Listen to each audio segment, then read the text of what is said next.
Il faut laisser la place aux jeunes. D'ailleurs, vous n'avez vraiment pas le style des youtubeurs vedettes. J'ajouterai sur ce point, heureusement. Pourquoi être youtubeur à 50 ans? Car ce n'était pas possible avant.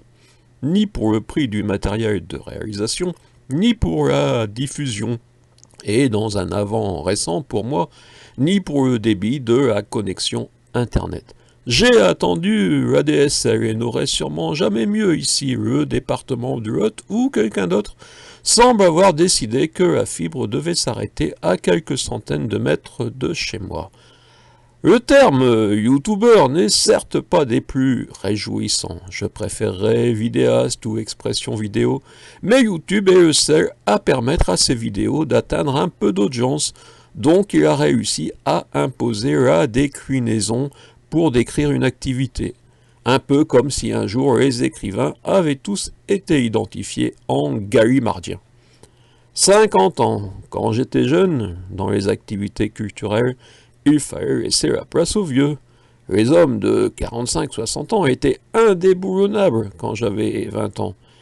Et certains ont encore duré presque 3 décennies, jusqu'au basculement de la société, une cure de jeunisme associée à une féminisation forcée et le soutien aux diversités.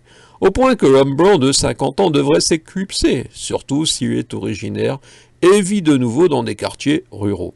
Serais-je d'une génération invisible?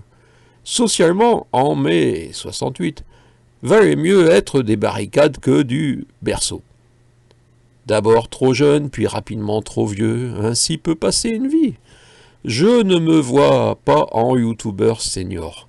Mes préoccupations sont restées en grande partie les mêmes.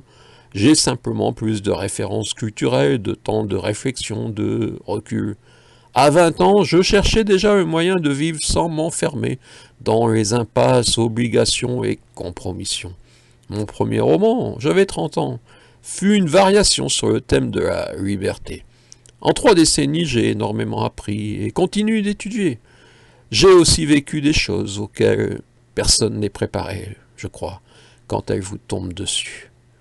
Youtubeur de 50 ans, ce n'est pas l'âge le plus recherché. Je ne vais pas m'agiter devant la caméra et essayer de placer le maximum de mots en 1 minute. Le temps de la réflexion est-il possible sur Internet et celui de l'humour? Les deux semblent bien avoir été remplacés par divertissement, amusement.